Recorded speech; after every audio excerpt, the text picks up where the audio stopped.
আজকে যদি আমি ভাড়া না পাই তাহলে আমার ছেলের ওষুধ কিভাবে কিনবানি? ইয়া আল্লাহ, তুমি আমার একটা ব্যবস্থা করে দাও আল্লাহ। এই ভ্যানালা দাঁড়ান, বেলতলা যাবেন? হ্যাঁ, যাব। আরে ইমাম সাহেব, আপনি আপনি ভ্যান চালাচ্ছেন?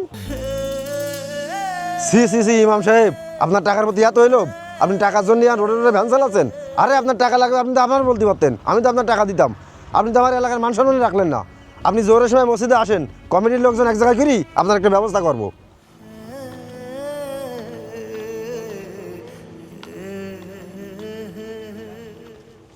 কি আমাদের মসজিদের ইমাম সাহেব রাস্তায় রাস্তায় ভ্যান চালায় বেড়াচ্ছে? হ্যাঁ, তা আপনি কিছু বলেছেন না? এখন আমি ওর বলে আইছি যে জোরে নামাজের পরে ওর একটা ব্যবস্থা করব। আপনি ভালো কাজই করেছেন, কিন্তু আমি তো একটু শহরে যাচ্ছি ব্যবসায়িক কাজে। আপনি যেই করুক ওই ইমাম সাহেবরে মসজিদ থেকে বের করার ব্যবস্থা করেন। আচ্ছা ঠিক আছে, তাহলে থাকেন আপনি। শালার ইমাম সাহেবের এত বড় সাহস, ওই রাস্তায় রাস্তায় ভ্যান চালায়। ইমাম সাহেব, আপনার নামে আমি সব কী শুনতেছি? আপনি নাকি রাস্তায় রাস্তায় ভ্যান চালায় বেড়াচ্ছেন। আপনি যদি রাস্তায় রাস্তায় এভাবে ভ্যান চালায় বেড়ান তাহলে আমাদের মসজিদের মান সম্মান থাকে? আমরা তো আপনার মাসে মাসে বেতন দিই, তারপরে আপনার টাকার প্রতি এত লোভ কেন? আরে কেশিয়া সাহেব, সে কথা আর কর না।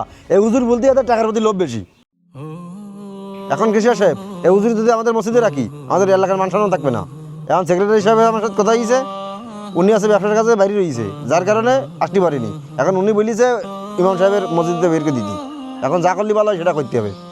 সভাপতি সাহেব, আপনারা যদি আমার এই মসজিদটি বের করে দেন তাহলে আমার সংসারে বড় একটা ক্ষতি হবে। তা আমি বলছিলাম, আমাকে আপনারা এইভাবে মসজিদটি বের করে দেবেন না। ইমাম সাহেব, আপনি যে কাজ করেছেন, আপনারও তো আমাদের উচিত ছিল জুতুর মাল্লা গলায় দিয়ে মসজিদ থেকে বের করে দাও। আমরা তো আপনাদের তা করিনি, আপনারা তো সম্মানের সহিত মসজিদ থেকে বের করে দিচ্ছি আমরা। উনারে উচিত ছিল জুতুর মারা পড়াই মসজিদে বের করে দেওয়ার। সভাপতি সাহেব, আপনাদের সব কথা আমি শুনলাম, আপনারা যথার্থ বলেছেন, কিন্তু আপনারা কি জানেন আমি কিসের জন্য ভ্যান চালাই? আমার ভ্যান চালানোটাই আপনারা দেখেছেন, কিন্তু আমার হৃদয়ের রক্তক্ষরণটা আপনি দেখেননি।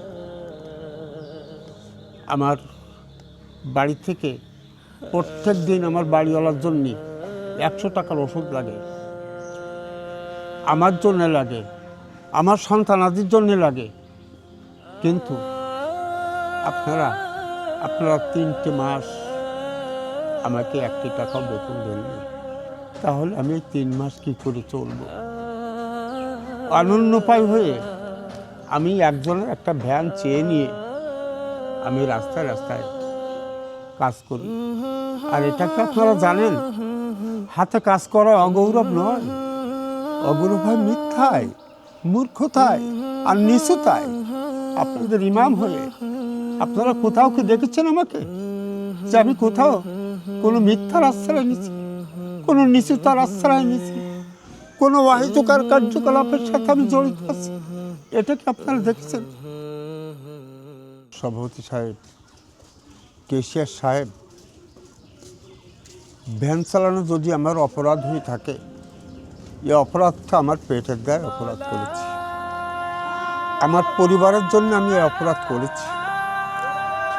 তা ঠিক আছে, আপনারা ভালো থাকেন, আমি আসি। সভাপতি সাহেব, আপনারা ভালো থাকেন।